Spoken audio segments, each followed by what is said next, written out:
안녕하세요. 30년을 함께 살던 집사람이 바람이 났습니다. 원래는 그런 사람이 아니었는데 늦바람이 무섭다고 하더니 겪어보니 정말 그렇더군요.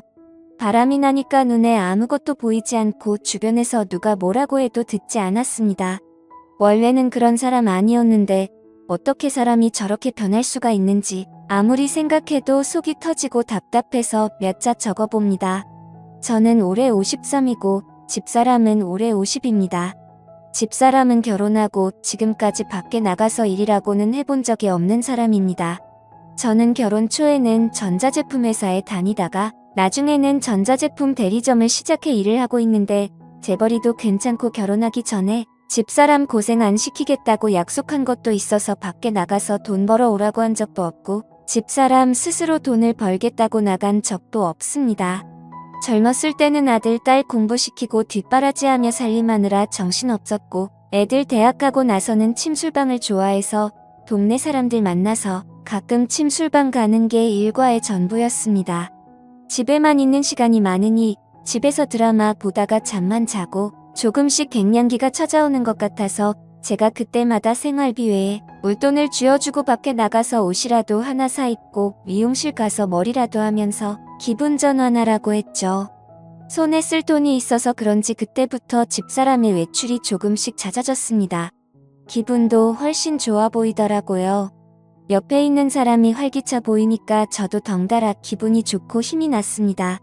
노래를 별로 좋아하는 사람이 아닌데 집에 오면 노래도 흥얼거리고 오랜만에 집안에도 활기가 뛰는 것 같았습니다. 그런데 기분 좋고 활기찬 것도 어느 정도여야지 옆에서 지켜보니 조금 과하다 싶은 생각이 들었습니다. 안 하던 화장을 매일 하고 향수를 뿌리고 어떤 날은 하루 종일 뭐라고 돌아다녔는지 집안에 설거지며 빨래며 그대로 놔두고 집안일은 손도 까딱 안 했더라고요. 하늘이 두 쪽 나도 집안 정리 안 된 것은 눈 뜨고 못 보는 사람인데 정말 이상하다 싶었습니다. 그래서 제가 밖에 놀러 다니는 건 좋은데 집안일은 좀 하고 돌아다녀라 한마디 했죠. 평소 같으면 오늘 바쁜 일이 있어 그래서 하고 넘길 텐데 그날은 저한테 짜증을 내면서 잔소리 좀 그만해 짜증나 하는 겁니다. 아니 제가 뭘 했다고 이렇게까지 짜증을 내나 싶었죠. 그런데 그 후로도 지금까지 안 하던 이상한 행동은 계속됐습니다. 옷을 새로 사 입었는데 나이 50에 전혀 어울리지 않는 20대 아가씨들이나 입을 법한 속이 비치는 옷을 사 입지를 않나? 속옷도 색깔 화려하고 민망한 것들을 사놨더라고요. 그리고 퇴근하고 집에 들어가면 사람이 들어온 걸 아는지 모르는지 방구석에 틀어박혀서 나오지도 않았습니다. 뭐하고 있나 싶어서 들여다보면 동영상을 틀어놓고 보면서 화장하는 법을 배우고 있더라고요. 한번 동영상을 틀어놓으면 나올 생각을 안 해서 밥 안 하면 또 짜증을 막 내면서 당신은 나한테 밥 달란 말밖에 할 말이 없어. 내가 당신 밥 차려주는 사람이야 이러는 겁니다. 그래서 저도 그날은 짜증이 나서 밥때가 되면 밥을 줘야 할 거 아니냐고 했더니 배에 거지가 들어앉았냐는 등 저러니까 어느 여자가 좋아하겠냐는 등 내가 저런 꽉 막힌 인간하고 그 세월을 살았다는 등 하더니 휙 나가버리는 겁니다. 진짜 왜 저러나 싶고 내가 뭘 잘못했나 싶고 황당하더라고요. 왜 그러는지 얘기를 하고 싶은데 집사람하고 얘기만 하면 싸우게 되고 뭘 물어보기만 해도 짜증을 내서 말도 못 붙였습니다. 그래서 주변 사람들한테 고민 상담을 하니 100년 뒤 올 때라 그럴 수 있다면서 어디 여행이라도 다녀오고 둘이 속에 있는 얘기를 좀 나눠보라고 하더라고요. 그래서 저는 집사람이랑 바닷가에 1박 2일 여행이나 다녀올까 해서 속초에 호텔도 예약해두고 맛있다고 소문난 음식점도 예약해놓고 저녁에 집에 갔죠. 그런데 저녁에 집에 들어갔는데 사람이 없는 겁니다. 전화를 해도 전화도 안 받고요. 9시가 넘어도 안 들어오고 밥통에 밥도 없길래 저는 혼자 라면을 끓여 먹고 TV를 보고 있는데 10시가 넘어서 들어오더라고요. 그래서 제가 너무 열이 받아서 어디를 그렇게 싸돌아다니냐고 저도 모르게 소리를 질러버렸어요. 그랬더니 집사람이 나는 뭐 나가지도 못해? 내가 12시를 넘겼어.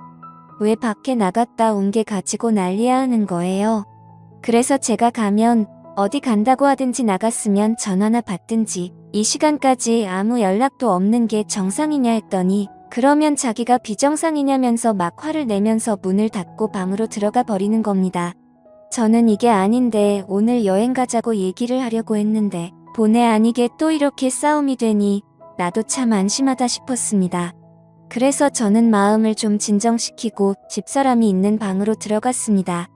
제가 들어가니까 전화를 하다가 급하게 끊더니 왜 소리도 없이 들어와서 전화하는 걸 엿듣냐고 하더라고요.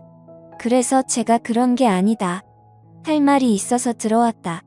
우리 여행 간 지도 오래됐는데 어디 바닷가 가서 맛있는 것도 먹고 바람이나 쐬고 오자 했더니 대뜸한다는 말이 내가 당신이랑 여행을 왜 가? 무슨 재미로? 혼자 갔다 와 더군요. 저는 너무 기가 막혀서 도대체 왜 그래 내가 뭐 잘못한 게 있어? 섭섭한 거 있으면 말을 해. 자꾸 그렇게 짜증내지 말고라고 했더니 당신은 잘못한 게 없어. 내가 다 잘못했으니까 이혼하자 하더라고요. 너무나 생각지도 못한 말이라 제가 혹시나 잘못 들었나 싶어서 뭐라고 뭘 하자고 했더니 이혼하자고. 나 사랑하는 사람 생겼어. 제가 너무 기가 막혀서 너 바람났냐 했더니 한다는 말이 더 가관입니다. 자기는 바람난 게 아니라네요. 자기는 뒤늦게 사랑하는 사람을 만났을 뿐이라고 하더라고요. 그래서 제가 그게 바람이 아니고 뭐냐 했더니 우리 사랑을 바람으로 부르지 말라고 하네요. 하참 이 정도면 미쳐도 단단히 미친 거 아닙니까? 외도 현장을 들킨 것도 아니고 지 스스로 남자 만난다고 자수를 하고 당당히 이혼을 하자고 하다니요. 늦바람이 들어도 단단히 들었구나 싶었죠. 그래서 제가 말했습니다. 정신 나갔어. 지금 당신 나이가 50이야. 지금 어디서 누구를 만나서 무슨 짓을 하고 다니는 거야? 어디서 이혼이고 무슨 개뿔 사랑이야. 제정신이야. 했죠. 그랬더니 오히려 자기가 더 큰 소리를 치는 겁니다. 나 미쳤어. 그러니까 이혼하자고. 나는 이날 이때까지 사랑이 뭔지도 모르고 살았어. 그냥 이 집에서 애들 뒷바라지하고 당신 밥이나 차려주고 그냥 대충 시간 때우면서 살았다고. 그런데 나 이제는 그렇게 안 살 거야. 나 정말 다시 태어난 것 같아. 그 사람하고 수도 없이 잤어. 자니까 너무 좋아. 나이 50에 사랑하는 사람을 만나서 앞으로 사랑만 하면서 살 거니까 당신도 다른 사람 만나서 새 출발을 해. 한동안 이상한 건 알았지만 이렇게 갑자기 이혼 통보를 받으니 너무 얼떨떨하고 비참하기까지 했습니다. 제가 외도를 한 것도 아니고 제가 돈을 안 벌어준 것도 아니고 나한테 도대체 왜 이러나 싶었죠. 저는 집사람이 무슨 우울증이 있어서 그러나 싶어서 붙들고 얘기를 해봤습니다. 그런데 돌아오는 얘기는 똑같더라고요. 자기는 사랑하는 사람이 생겼고 자기는 앞으로 사랑하는 사람하고 살 거라고요. 그러니 자기는 떠날 거라고요. 그래서 제가 도대체 그 인간이 누구냐고 물었죠. 어쩌다 그 인간 꼬임에 넘어갔냐고요. 그랬더니 저보고 함부로 말하지 말라면서 그런 얘기 들을 사람 아니라고 하대요. 내가 사랑하는 사람을 당신이 알 필요 없지 않냐고요. 저는 너무 기가 막혔습니다. 애들한테도 전화를 해서 니네 엄마가 이상하니 니네 엄마하고 얘기 좀 해봐라 했죠. 그런데 애들한테도 똑같은 말을 한 모양이더라고요. 니네도 이제 다 키웠으니 자기도 이제 자기 인생 살 거라고요. 저는 도대체 누구를 만나고 다니기에 저렇게 정신을 못 차리나 싶어서 며칠도 안 하고 집사람 뒤를 따라다녀 봤어요. 그런데 의외로 매일 만나는 건 아닌 것 같았어요. 제가 집사람 뒤를 밟은 지 3일째 오후 1시 조금 넘었을 때였어요. 집사람이 누군가를 기다리고 있는데 차가 집사람 앞에 멈춰서더니 집사람을 태우고 가는 거예요. 저도 따라갔죠. 그 차는 시내에서 멀리 떨어진 모텔로 들어가더라고요. 저도 따라 들어갔어요. 그리고 차에서 내리는 두 사람을 봤는데 제 눈으로 보고도 믿지 못하겠더라고요. 나이가 20대 중반쯤 됐을까요? 엄청 젊어 보이는 아니 엄청 어려 보이는 남자의 팔을 집사람이 꼭 끌어안고 숙박업소 안으로 들어가는 겁니다. 그래서 제가 대놓고 소리쳤습니다. 이 정신나간 년놈들이 여기서 뭐하냐고요. 네가 만나는 사람이 이 사람이냐고요. 네가 사랑한다는 그 놈이 이 새파란 놈이냐고 물었죠. 그랬더니 그 놈은 놀라서 차에 타더니 집사람을 놔두고 도망치다시피 차 타고 가버리더라고요. 집사람은 난리가 났어요. 너 때문에 저 사람 같다면서 입에 거품을 물고 난리를 치더니 당장 이혼하고 제발 내 인생에서 좀 꺼지라고 하더군요. 저 그날 너무 충격받았습니다. 이건 아무리 붙잡고 달래도 안 되는 거라는 생각이 들더군요. 그래서 그 이후 더 이상 아무것도 묻지 않고 그 사람이 그렇게 원하는 이혼을 해줬습니다. 30년을 함께 살았는데 그 놈이 좋다고 눈이 뒤집혀서 이혼하자고 덤비는데 더 이상 붙잡을 이유도 없더라고요. 그 대신 나는 아무것도 못 준다고 가방 하나 들려서 내보냈습니다. 내가 위자료를 요구 안 하는 것만으로도 감사한 줄 알라고요. 평온하던 집안이 난리가 나고 30년 결혼 생활이 그렇게 끝이 났습니다. 이혼한 사람이 어떻게 사는지 알고 싶지도 않고 궁금하지 않아서 전화번호도 바꿔버렸습니다. 애들한테도 엄마 소식 전하지 말라고 하고 집도 이사했습니다. 그렇게 3개월쯤 지났을까요? 일 마치고 집에 들어가려고 하는데 가게 앞에서 누가 서 있는 겁니다. 누군가 싶어보니 이혼한 그 여자더군요. 저는 상대도 하기 싫어서 그냥 모른 척 지나쳤습니다. 그랬더니 갑자기 저를 붙잡고 미안하다고 잘못했다고 하는 겁니다. 제가 팔을 있는 힘껏 뿌리치고 여기가 어디라고 찾아왔냐고 당장 내 눈앞에서 사라지라고 했습니다. 그랬더니 무릎을 꿇고 싹싹 빌더라고요. 자기가 죽을 죄를 지었으니 한 번만 용서해달라고요. 그러면 평생 당신만 쳐다보며 살겠다고요. 저 그 소리 듣는데 소름이 끼쳤습니다. 그렇게 자기를 놔달라고 할 때는 언제고 지금 와서 저만 쳐다보겠다니요. 제가 얘기했습니다. 조용히 사라지든지 경찰 와서 가든지 내가 선택하라고요. 내가 인간이고 생각이 있으면 지난 일 내가 했던 것을 생각해보라고요. 밖에 가서 잘 살아도 못 살아도 내 알 바 아니니 이제 죽어서도 찾아오지 말라고 했습니다. 그렇게 말하고 돌아서 오는데 뒤에서 소리를 지르더라고요. 자기 안 받아줘도 되니 그러면 돈 좀 빌려달라고요.